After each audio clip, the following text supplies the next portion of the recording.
Hello everyone. तो देखो भाई आ चुके हैं अपने लेक्चर नंबर 2 में और आज हम क्या करने वाले हैं। आज हम करने वाले देखो लेक्चर नंबर 1 में हमारा एनसीईआरटी वाला पोर्शन बच गया था ना, तो आज वही करने वाले हैं। आज मैं आपको बताऊंगा शॉर्ट ट्रिक्स कि कैसे एलिमेंट्स को याद रखा जाता है डी ब्लॉक का, और अभी तक जो हम पढ़ेंगे उससे कौन कौन से एनसीईआरटी के क्वेश्चंस बनते हैं तो वो भी देखेंगे, ठीक है। क्योंकि सब्जेक्टिव चैप्टर है, क्वेश्चन करना पड़ेगा हर एक लेक्चर में, एनसीईआरटी का क्वेश्चन करना पड़ेगा क्योंकि एग्जाम में सब्जेक्टिव क्वेश्चन बहुत आता है इस चैप्टर से। क्लियर है ना। चलो भाई टाइम वेस्ट नहीं करेंगे, स्टार्ट करते हैं। ध्यान से देखो, ये पूरा का पूरा पीरियोडिक टेबल आपको पता है, इसको बोलते हैं एस ब्लॉक बोलते हैं, इसको हम लोग पी ब्लॉक बोलते हैं, और जो ये बीच वाला पोर्शन इसको क्या बोलते हैं, डी ब्लॉक बोलते हैं। और आज इसी को हमें याद करना है। एक बात लास्ट बार बता दो कि डी ब्लॉक को क्या बोला जाता है। डी ब्लॉक को बोला जाता है ट्रांजिशन एलिमेंट। क्या बोला जाता है बोल दो एक बार, ट्रांजिशन एलिमेंट, ठीक है ना। अब सुनो ध्यान से, तो हम लोग जो सबसे पहले स्टार्ट करने वाले हैं वो ऑब्वियस सी बात है कि फर्स्ट पीरियड में हमारा डी ब्लॉक नहीं आता है, सेकंड पीरियड में भी नहीं आता है, थर्ड पीरियड में नहीं आता है। तो हमारा जो डी ब्लॉक स्टार्ट होता है वो कहां से स्टार्ट होता है, ऑब्वियस सी बात है फोर्थ पीरियड से। कहां से स्टार्ट होता है, फोर्थ पीरियड से, ठीक है। तो सबसे पहले हम लोग ये वाला सेक्शन को पढ़ेंगे, डी ब्लॉक का जो सबसे पहला सेक्शन है, और इसी को बोला जाता है फर्स्ट ट्रांजिशन सीरीज। क्या बोला जाता है बोल दो एक बार, फर्स्ट ट्रांजिशन सीरीज। क्यों बोला गया फर्स्ट, क्योंकि डी ब्लॉक को ट्रांजिशन बोलते हैं और सबसे पहला सीरीज है, इसलिए इसको बोलेंगे फर्स्ट ट्रांजिशन सीरीज, ठीक है। आओ भाई फटाफट से देखो ना क्या होने वाला है। आते हैं, ध्यान से देखो।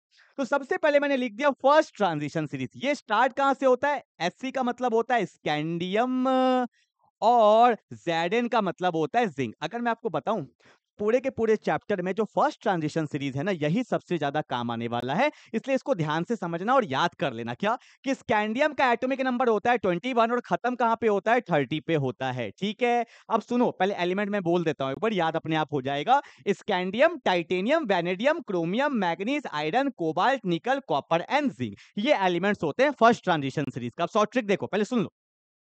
साइंस टीचर विनीता कृपलानी, कौन है साइंस टीचर, वैसे मैं तो आपका तो मैं हूं, पर यहां पे देखो क्या दिया हुआ भाई, साइंस टीचर विनीता कृपलानी। बोलो ना एक बार, साइंस टीचर विनीता कृपलानी मन फेकोनी क्यों झगड़ती हो। मत झगड़ो ना। तो साइंस टीचर विनीता कृपलानी मन फेकोनी क्यों झगड़ती हो। अब रिलेट करना, साइंस मतलब स्कैंडियम, टीचर मतलब टाइटेनियम, विनीता मतलब वैनेडियम, क्रोमियम मतलब कृपलानी, मन मतलब मैग्नीज, एफी का मतलब आयरन, सीओ का मतलब कोबाल्ट, एनआई का मतलब निकल, क्यों मतलब कॉपर, और झगड़ती हो का मतलब जिंक। तो साइंस टीचर विनीता कृपलानी मन फेकोनी क्यों झगड़ती हो, इससे आपको पूरा का पूरा एलिमेंट याद हो जाएगा। और सुनो, सबसे खास एटॉमिक नंबर इस वाले सीरीज का, तो ये 21, 22, 23, 24, 25, 26, 27, 28, 29, 30। किसी का भी पूछेगा शॉर्टकट लिखना, 21 से 30 होता है, बीच में जो आएगा आपको पता चल जाएगा, ठीक है। जल्दी से उतार लो फर्स्ट ट्रांजिशन सीरीज, ठीक है। और एक बात है, ये बात तो बोलना ही भूल गया भाई, क्या, सुनो सुनो सुनो सुनो। देखो, फर्स्ट ट्रांजिशन सीरीज को हम लोग 3D सीरीज भी बोलते हैं। 3D series, Y 3D। अब बोलोगे सर डी ब्लॉक तो हमारा 4 से स्टार्ट हो रहा है, तो 4D होना चाहिए ना। याद करो फर्स्ट लेक्चर, इसलिए मैं बोलता हूँ हर एक लेक्चर देख के आगे बढ़ना। याद है सुपर फिट दिशा पाटनी पढ़ाया था, वहां मैंने डी में क्या लिखा था, n-1। तो अगर फोर्थ पीरियड का एलिमेंट है तो 4-1 यहाँ क्या हो जाएगा, 3D, इसलिए इसको 3D सीरीज भी बोला जाता है, ठीक है। चलो आगे बढ़ते हैं। सेकेंड ट्रांजिशन सीरीज देखो भाई, कहां से स्टार्ट हो रहा है, ये ट्रियम से स्टार्ट होता है, ये ट्रियम, और खत्म कहां पे होगा, कैडमियम में। कहां खत्म होगा, कैडमियम में। एटॉमिक नंबर 39 है, और यहाँ पे क्या है मेरा 48 है, ठीक है भाई। सुन लो पहले, अब इसका शॉर्ट ट्रिक क्या, देखो। यारी जड़ा निभा, यारी तो निभाना पड़ता है ना यार, ओके। तो देखो भाई क्या बोलेंगे कि यारी जड़ा निभा, कब तक निभाओगे, मौत तक, जब तक मौत नहीं आ जाए। तो यारी जड़ा निभा मौत तक। रुकावट, अगर रुकावट आ जाए तब क्या करोगे, सुनो। यारी जड़ा निभा मौत तक, रुकावट, अगर रुकावट आ जाए तो क्या करना, आग में कूद जाना। देखो क्या लिखा है, यारी जड़ा निभा मौत तक, रुकावट राह पड़े आग में कूद, राह पड़े आग में कूद, ठीक है। तो रिलेट करना, यारी मतलब ये ट्रियम, जड़ा मतलब जिरकोमियम, नियोबियम, मॉलिब्डेनम, टक्टेनम, उसके बाद रोदेनियम, रोदियम, उसके बाद है पैलेडियम, फिर कौन है सिल्वर, और फिर क्या है मेरा कैडमियम है। ये इसका शॉर्ट ट्रिक है, आप मैच कर सकते हो। देखो ना, यारी जड़ा निभा मौत तक, रुकावट राह पड़े आग में कूद, ठीक है। एक बात मैं आपको बताते चलूं कि कौन कौन सा एलिमेंट का आपको अच्छे से याद होना चाहिए। देखो, सबसे इंपॉर्टेंट सिल्वर, एक्सेप्शन है, पता होना चाहिए। पैलेडियम, एक्सेप्शन है पता होना चाहिए, ये दोनों का तो बिल्कुल मुंह पे आपको नाम होना चाहिए। ठीक है, जल्दी उतार लो। ओके, और इसमें बता दो पहला वाला में कौन है, क्रोमियम एक्सेप्शन है, फिर कौन है, कॉपर एक्सेप्शन है, ये तो पता ही होना चाहिए, इसमें तो सबका ही पता होना चाहिए यार। ठीक है, चलो फर्स्ट हो गया, सेकंड हो गया, अब आते हैं थर्ड ट्रांजिशन सीरीज। देखो भाई क्या है, ये स्टार्ट हो रहा है लैंथेनम से। लैंथेनम एटॉमिक नंबर होता है 57।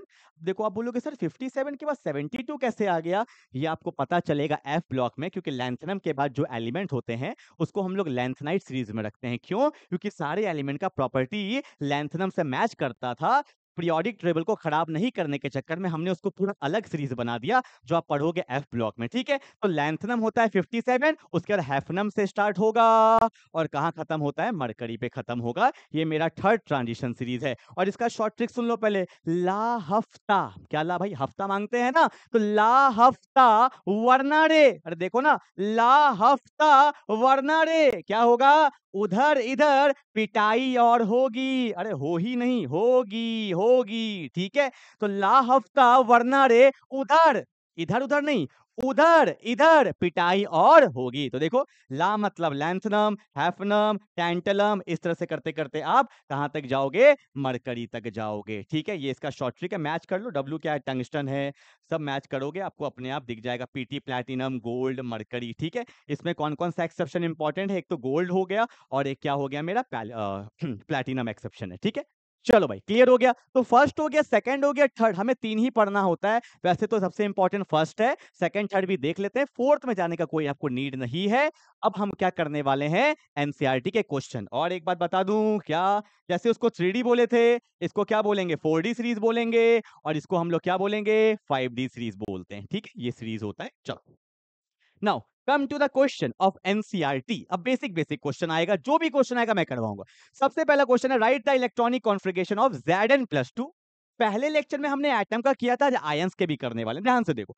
बोला है Zn+2, तो पहले मैं ये बताओ कि जिंक का एटॉमिक नंबर कितना होता है, 30 होता है ना। तो जिंक का तो आपको आता होगा, सुपर फिर दिशा पाटनी से किए थे ना, पहले खुद से करना, मेरे को तो दिमाग में मैं लिख दूंगा। तो Zn+2 का क्या होगा, आर्गन 18 4s2 3d10। ठीक है भाई, ये मेरा जिंक का है, और मेरे को बोला गया जिंक+2, तो प्लस का मतलब होता है लॉस ऑफ इलेक्ट्रॉन। तो कितना इलेक्ट्रॉन का लॉस होगा, 2।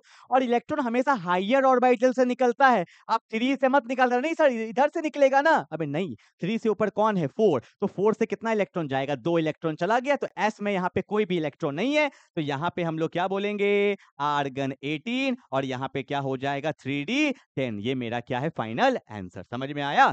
अगला देखो, क्रोमियम+3, आपको पता होगा क्रोमियम एक्सेप्शन है, याद है ना एक्सेप्शन। क्रोमियम का एटॉमिक नंबर क्या होता है, 24। इसका इलेक्ट्रॉनिक कॉन्फ़िगरेशन क्या आता है, आर्गन 18 4s1 3d5, ये क्रोमियम का है। और क्रोमियम पे चार्ज है +3, पहले हायर ऑर्बिटल से फिर लोअर, तो हायर से निकला, यहां से 1 निकल गया तो यहाँ हो गया 0। अब बचा 2, 2 और निकालना है, तो 2 निकल गया तो यहाँ पे क्या हो गया, 3d3। क्रोमियम+3 का फाइनल आंसर क्या होगा, आर्गन 18, एस से निकल गया, और यहाँ पे क्या बच जाएगा, 3d3। इस तरह से आप इलेक्ट्रॉनिक कॉन्फ़िगरेशन किसी भी आयंस का लिख सकते हो। ठीक है, याद रखना, इलेक्ट्रॉन पहले हायर ऑर्बिटल से निकलता है, पहले 4 से फिर 3 से। ठीक है ना, ऐसा नहीं इधर से आप निकाल देना। ठीक है, तो ऐसे क्वेश्चंस बन जाते हैं। अगर मैं आपको बताऊं, इसमें ना ये वाला जो क्वेश्चन मैंने करवाया है, ये आगे मैं पढ़ाऊंगा जनरल प्रॉपर्टीज में। मैग्नेटिक मोमेंट एक टर्म होता है, मैग्नेटिक मोमेंट, वहां पे इसका यूज आता है। मैग्नेटिक मोमेंट में थोड़ा सा बता दूं कहीं पे, हल्का सा बता देता हूं, हल्का सा देख लो ना। एक फॉर्मूला होता है मैग्नेटिक मोमेंट का। ठीक है, मैग्नेटिक मोमेंट का फॉर्मूला होता है, या इसको ये भी बोला जाता है स्पिन ओनली मैग्नेटिक मोमेंट, ये भी बोला जाता है स्पिन ओनली मैग्नेटिक मोमेंट। इसका फॉर्मूला होता है √n n+2, और इसका यूनिट होता है बीएम, बोर्स मैग्नेटन बोलते हैं, पर शॉर्ट फॉर्म में बीएम चलता है। और यहाँ पे n क्या है, नंबर ऑफ अनपेयर्ड इलेक्ट्रॉन, क्या है, नंबर ऑफ अनपेयर्ड। जैसे कि देखो यहाँ पे तो कोई अनपेयर्ड है ही नहीं, क्योंकि डी में आपको पता होगा, ओ ध्यान दो भाई, क्योंकि आपको पता होगा कि डी में तो होता है 5 रूम, होता है ना 5 रूम, तो 10 है, तो 1 2 3 4 5 6 7 8 9 10 लिख देता हूं, 1 2 3 4 5 6 7 8 9 10। इसमें कोई भी अनपेयर्ड इलेक्ट्रॉन नहीं है। ठीक है, पर अगर हम बात करते हैं क्रोमियम+3 का, तो डी में तो होता है 5 रूम, पहले सिंगली फिल करते हैं 1 2 3, तो कितने अनपेयर्ड हैं, 3, तो यहाँ पे देखो लिखेंगे 3 3 + 2, तो 3 2 5 5 3 क्या हो जाएगा, √15 bm। 16 का 4 होता है तो 15 को आप अप्रोक्सीमेटली लिख सकते हो 3.9 bm भी लिख सकते हो। वैसे ये मुझे यहाँ बताना नहीं चाहिए था, पर एक छोटा सा टॉपिक आया तो फॉर्मूला याद करने में क्या ही जाता है यार, ठीक है ना। तो मैग्नेटिक मोमेंट का फॉर्मूला पता होना चाहिए, under root of N N plus two, ठीक है। यूनिट क्या होता है, bm, बोर्स मैग्नेटन। चलो भाई, हो गया एनसीईआरटी। एनसीईआरटी करते चलना है। अगला क्वेश्चन वीवीआई सब्जेक्टिव में आता है, इसलिए मैंने आंसर भी लिख दिया कि आप अच्छे से लिख लो। आंसर देखना मत अभी प्लीज। देखो क्या बोला है, silver atom has completely filled the orbital in its ground state, how can you से that it is a transition element. देखो क्वेश्चन कितना तगड़ा दिया है। सिल्वर किए थे लास्ट क्लास में एक्सेप्शन में 47। इसका इलेक्ट्रॉनिक कॉन्फ़िगरेशन क्या होता है, हीना, नीना और कैटरीना। यहाँ पे आएगा कैटरीना 36 और यहाँ पे आता था 5s1, यहाँ पे आता था 4d10। अगर आपने लेक्चर 1 किया होगा तो मैं समझा पाऊंगा कि आप क्या समझ रहे हो। देखो ध्यान से, यहाँ पे 5s1 4d10 है, डी में तो 10 इलेक्ट्रॉन है, डी तो कंप्लीटली फिल्ड है। तो मैंने तो बोला था जिसका डी कंप्लीटली फिल्ड होता है वो ट्रांजिशन एलिमेंट नहीं कहलाएगा। तो सिल्वर ट्रांजिशन एलिमेंट कैसे हुआ, अब सुनो। ट्रांजिशन एलिमेंट होने के लिए एटम या उसके common ion, common oxidation state, क्या बोला, एटम या उसके कॉमन ऑक्सीडेशन स्टेट में भी अगर अनपेयर्ड इलेक्ट्रॉन होता है तो भी वो ट्रांजिशन एलिमेंट कहलाएगा। जैसे सिल्वर, सिल्वर में कोई अनपेयर्ड इलेक्ट्रॉन नहीं है, पर सिल्वर एजी ना +1 में भी जाता है और एजी +2 में भी जाता है। ये सब भी इसका क्या है, ऑक्सीडेशन स्टेट है। पर एजी अगर +1 में गया तो एस से निकलेगा, अभी भी इसमें अनपेयर्ड इलेक्ट्रॉन नहीं है। पर अगर एजी +2 में जाता है तो एस से एक निकला और डी से भी एक निकला, तो यहाँ पे क्या हो जाएगा, 4d9 हो जाएगा। और जैसे 4d9 हुआ तो इसमें अनपेयर्ड इलेक्ट्रॉन आ गया और ये क्या कहलाता है, ट्रांजिशन एलिमेंट। तो एटम नहीं, अगर उसका जो ऑक्सीडेशन स्टेट है उसमें भी अगर अनपेयर्ड इलेक्ट्रॉन होता है तो भी वो ट्रांजिशन एलिमेंट कहलाएगा। अब बोलोगे सर जिंक में नहीं हो सकता, ऐसा नहीं। जिंक सिर्फ किस में जाता है, +2 में ही जाता है। तो देखो +2 में भी इसमें कोई अनपेयर्ड इलेक्ट्रॉन नहीं है, इसलिए zinc is not a transition element.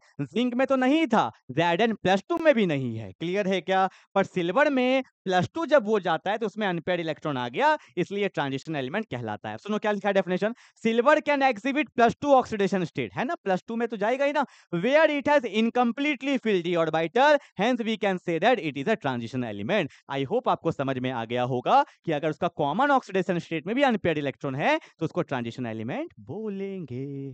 ठीक है, चलो आओ भाई एक लास्ट क्वेश्चन आज का करवाता हूं। अच्छे क्वेश्चन है ये भी, देखो बोला है why are Mn+2 compound are more stable than Fe+2 toward oxidation to their +3 state.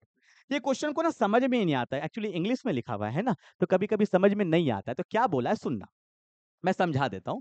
बोला है कि Mn+2 ना ज्यादा स्टेबल होता है किससे, Fe+2 से। कब, कब, जब उसका ऑक्सीडेशन स्टेट हो जाएगा +3। मतलब मैं ऐसा बोल सकता हूं कि मान लो मेरे पास यहाँ पे है Mn+2, देखो समझो क्या बोल रहा हूं। तो मैग्नीज का एटॉमिक नंबर 25 होता है, क्या मैं ऐसा लिख सकता हूं, आर्गन 18 4s2 3d5, है ना। पहले इस पे फोकस करो, मैग्नीज +2 है तो 2 इलेक्ट्रॉन निकलेगा, तो एस से 2 इलेक्ट्रॉन निकल गया तो 0 हो गया, सिर्फ क्या बचा 3d5, 3d5 बचा ना। तो यहाँ पे 5 है तो 1 2 3 4 5, और ये हो जाता है हाफ फील्ड, और जो हाफ फील्ड हो जाता है उसका स्टेबिलिटी बहुत बढ़ जाता है, इसलिए मैग्नीज पे +2 चार्ज इज स्टेबल। पर अगर मैं ले जाता हूं मैग्नीज को +3 में तो देखो एटॉमिक नंबर तो 25 है, क्या होगा, आर्गन 18 4s2 3d5, ये तो मैग्नीज का होता है ना। अब 3 इलेक्ट्रॉन निकाल दो, 2 निकला इससे, 1 निकला इससे, तो क्या हो गया 3d4। अब जैसे ही 3d4 हुआ तो इसमें तो 4 ही इलेक्ट्रॉन है, अब तो ये स्टेबल नहीं हुआ। मतलब Mn+2 is more stable then Mn+3, दिख रहा है ना आपको। और अगर हम बात करते हैं आयरन के केस में, ध्यान दो, अगर मैं लिखता हूं Fe+2, आर्गन का सॉरी आयरन का एटॉमिक नंबर 26 होता है, मैं यहाँ पे लिखूंगा आर्गन 18 4s2 3d6, लिख दिया।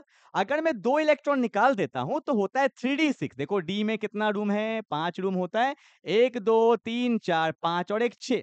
अब देखो यहाँ पे हाफ फिल्ड तो नहीं है, सब में सिंगल था पर इसमें डबल है। और अगर मैं इसको भेज देता हूं Fe+3 में, अब देखो क्लियर हो जाएगा।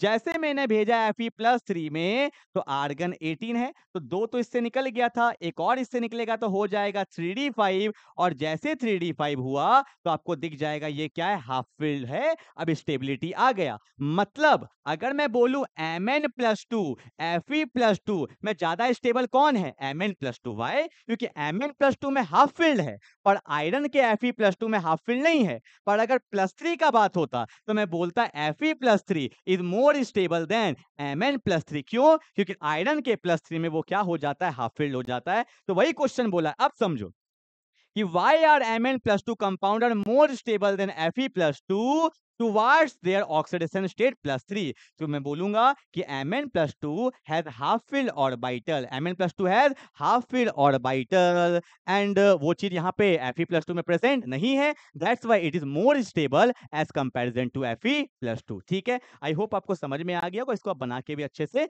लिख सकते हो। तो मैंने आपको आज 3 क्वेश्चन कराया है, अभी तक जो भी पढ़ा है उसका मैंने क्वेश्चन करा दिया, पर जो अगला lecture is very very important जो मैं पढ़ाने वाला हूँ, जनरल प्रॉपर्टीज। यहाँ पे atomic size, ionic size, oxidation state पढ़ेंगे, मैग्नेटिक मोमेंट के बारे में पढ़ेंगे, इंटरस्टिशियल कंपाउंड पढ़ेंगे, सारा प्रॉपर्टीज मैं एक ही वीडियो में कराने वाला हूँ। क्लियर है क्या? तो मिलते हैं अगले क्लास में, तब तक के लिए बाय बाय।